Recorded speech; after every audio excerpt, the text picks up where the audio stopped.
冇啦，今次我做主持人，喂，冇啦，我啲唔聽話嘅。嗱，你係學霸啦，大家都知。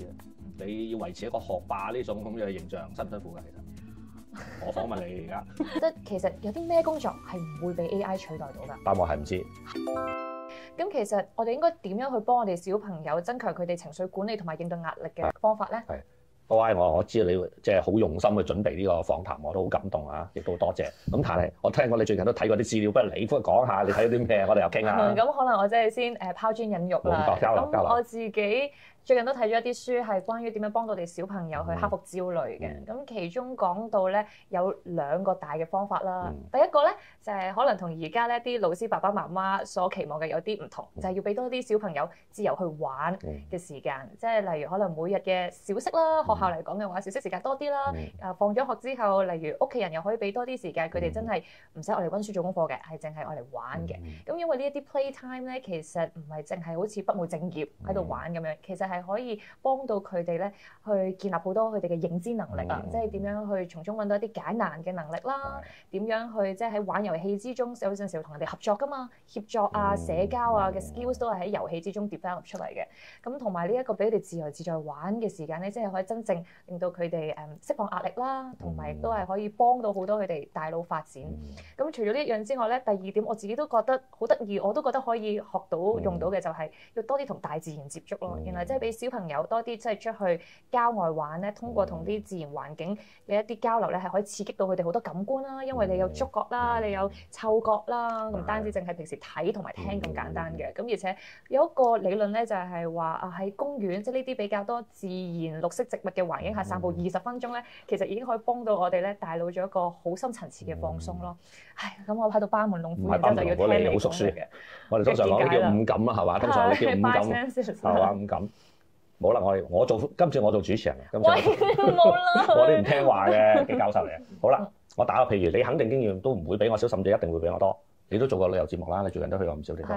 嗱，我哋去旅行咧，至少有2種，可能係超過第3、4種嘅。第一，跟旅遊團編好晒，係嘛，都係玩嗰個。咁啊，行程表有緊有鬆嘅。而家你知道，而家有啲好啦。另外一種自由行，自由自己買張機票落地，跟住就去探討啦。咁我想問你，你中意邊種旅行？嗱，你肯定都拍過唔少旅遊節目。好，我自己中意自由行多啲嘅。係啊，點解咧？點解中意自由行？因為自由度夠大啦，係俾自己可以任意去安排我想做啲咩，咁嗰個感受會深刻啲嘅，因為我去做事前嘅資料搜集啦，我要去諗啦，到最後出嚟個效果個體驗係咪即係如我預期咁樣咧？咁俾到嗰個 feedback 同回饋一定係深刻過人哋安排晒啲嘢俾我去做咯。咁我覺得呢個你有2部分，就自己有一個擁有嘅感覺，因為自己安排嘛。咁我諗 playtime 又好 free time 又好，係自己有安排。係應用翻喺教學方面就係咁樣啦。或者人生嘅學習都係咁。第二就唔好目的性太強，又唔能夠冇目的喎。就唔好太多嘅一步一步。永遠你自由行嘅時候就會發掘咗一啲地方咧，你可能支持無住。咁我覺得可能人生又好，興趣都係通過呢個咁樣去了解自己嘅。因為呢個我覺得我自己個人嘅經驗都比較傾向呢種諗法。咁你頭先用到自由行定係跟旅行社去旅遊呢一個做比喻啦。咁擺翻喺教育方面啊，其實對於小朋友去管理佢哋自己情緒啊，或者學點樣去應對壓力，實際應該點樣應用咧？嗱，我再演繹多呢個要少少，因為呢2個一個例子。去旅行中間仲有幾個組合嘅。第一，你係咪一班人去嘅咧？一班人去咧，咁你就自由行咧都冇咁驚嘅，因為你唔識啫，係啊，互相幫你啊嘛。但係你話唔係，我第一次去個地方，但係我又想自由度喎，咁你就可能要諗多啲啦。可能第一次會唔會係跟旅遊團，第2次即係自由行，係咪深度遊咧？咁嗱，呢啲都係唔同嘅組合。咁如果放翻我哋今日講呢個全人發展，講起我哋細佬哥嘅成長，咁我覺得個道理咧都可能有啲相通嘅，就係有時候你可能真係要有啲安排俾佢。要俾啲 guidelines 佢。但係佢有咗之後咧，你就真係要俾多啲空間啊，放手等佢自己去諗，培養自己嘅興趣啊、探索啊，甚至有時候碰下釘都唔緊要，學得唔好，咪下次可以學得好啲咯。就係通過碰咗釘學得唔好呢一方面嚟鍛鍊抗壓能力。係啦，抗壓能力或者係原來要做一件事係咁樣，都係一個幾好嘅諗法咯。大家都可以去嘗試一下，或者去反思一下。教授，咁而家咧人工智能 AI 咧已經發展得非常之快速啦。其實對於我哋嘅教育帶嚟咗啲咩影響咧？我哋 AI 發展得好快啦。如果你話 AI 喺教育嘅應用都好廣泛啦，就咁簡單講幾樣嘢，亦都未必係全部啦。譬如話會唔會幫老師減輕工作量啦？改卷嗰啲。改卷啊，或者係喺輔導方面啊，做教材啊，咁都可能有啲可能性。咁啊，另外亦都喺個教學方面，因為我哋又用咗好多唔同嘅新嘅一啲我叫做新嘅技術可以結合啦。咁呢啲都係有幫助。咁但係我哋都冇忘記 AI 係一個工具，到而家為止都仲係一個工具。雖然佢個算法啊，或者佢個發展好快。譬如我舉個例，最近我啲同事都幫我做咗個數字人。即係數字教授。係數字教授，直情係同我錄咗之後咧，我其實可以今日咧係揾我去呢個數字人同你傾偈嘅。形象就得啦。因為佢係將我講過嘅嘢寫過嘅嘢基本輸咗入去。咁所以如果你問佢教育呢條問題咧，佢應該都同我唔會爭得太遠，甚至會加咗一啲佢喺可以引經據典啲大數據咧就會 cite reference。我可以問自己嘅問題啦。咁如果要真係有一個數字人，一個李教授，比我越嚟越叻，因為佢會越嚟越叻嘅。咁我嘅存在價值喺邊度嘅咧？我就開始諗啦。必須要聲明係唔代表我機構，我係個人嘅一啲嘅比較唔成熟嘅想法。我可能要增加我嘅個性咯，即係我係邊個開始問呢個問題，令到 AI 都取代唔到我。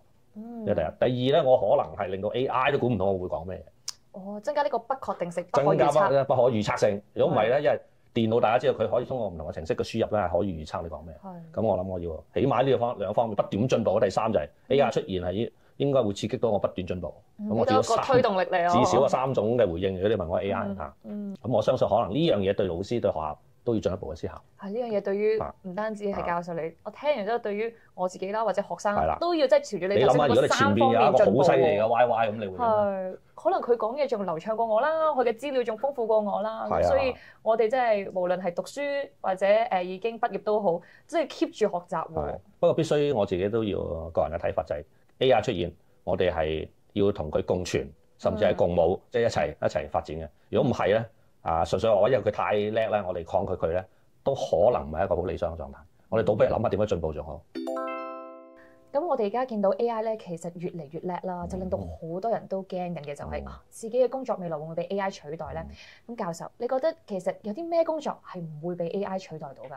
答案係唔知，因為的確係喺好多嘅預測裏邊，應該有新嘅工種會出現，新嘅嘢會出現，係我哋唔知嘅。舊嘅工作裏邊應該都會產生轉型，因為隨住如果我哋善用 AI 啊，我哋強調係要善用 AI，係會幫到我哋嘅生活，令到我哋嘅工作應該係比較係好嘅，係輕鬆一啲嘅。咁所以又唔需要驚嘅，因為好多嘢未出現。咁於是咧就會引申一個問題，就係我哋需要點樣迎接未來嘅一種心態。需要啲咩能力咧？個能力我哋回歸最基本咧，就係話我哋人同人之間嘅相處嘅能力，溝通能力啦，係非常之緊要啦，係嘛？即係如果有 YY 你呢種溝通能力，我就唔使驚你 AI 咩 AI 都唔使驚嘅，就實有冇問題。咁啊，第二種咧就係話你嗰種溝通能力同埋呢個合作嘅能力，因為你唔止係溝通啊嘛，你仲係要同人合作啊嘛，咁所以合作係好緊要啦。咁第三就係你嘅思維又頭先講一個就創意，一個咧就係我哋叫做咧係明辨是非嘅能力，即係邊樣啱邊樣唔啱嘅能力。咁我覺得有呢4種，再加埋咧最近都有啲專家話你會唔會有第5種咧，就叫做因為你要同唔同嘅文化接觸啊，因為而家係地球村，咁所以你認識下其他嘅文化，咁即係要適應唔同文化嘅能力。了解我哋一開始咗記得就叫做天時地利人和啊嘛，呢個天時咧係一個我哋已經聯通嘅世界嚟，咁特別係香港特區嘅地方，我哋聯通世界背靠祖國，所以你認識個世界其實會幫到我哋。咁教授啊，你作為一位教育者啦，你覺得其實未來 AI 會唔會真係會取代到老師咧？應該據我而家嘅推測就應該都唔會嘅，因為老師咧唔使擔心嘅，老師我哋叫靈魂嘅工程師啊嘛。靈魂工程師，即係話如果佢能夠點解叫做靈魂嘅工程師咧？就係話因為佢能夠了解每個人嘅價值嘅系統，能夠同佢相處、同佢交流。佢能夠係用一個比較真嘅，用一個比較善嘅，亦都係達到一種嘅人嘅溝通嘅一種嘅美感咧，係去交流。咁我相信咧，老師應該向住呢個方向努力。咁應該 AI 暫時我自己個人感覺都未做到呢一種嘅價值嘅。咁應該我哋向住呢個方向努力咧。我自己個人嘅估計啊，應該就老師唔會失業嘅。咁喺教學嘅層面上面咧，雖然老師唔會被 AI 取代到啦，咁老師又可以點樣運用到 AI 嚟更加好去教育我哋嘅小朋友咧？我見到最近啲例子，有啲老師都利用 AI 喺呢個美術創作啦，美術創作啦，喺一啲嘅語文教學啦，都有用呢個 AI 作為一個嘅工具，或者甚至係衍生一啲教學資源。咁因為佢可以幫佢備課，佢可以幫佢設計啲教育嘅資源，亦都可以利用啲同學同呢個相關嘅唔同嘅資源咧進行比較有效互動咯。咁呢啲我哋見到有好多可能性，咁但係嗰個具體嘅成效同埋影響咧，我諗要進一步嘅研究咯。咁其中一個咧，對於小朋友學習好大嘅影響咧，就係點可以令到佢哋更加輕鬆地學習啊，讀書讀得更加開心嘅。咁教授，你覺得香港嘅教育喺呢方面有啲咩地方可以改進呢？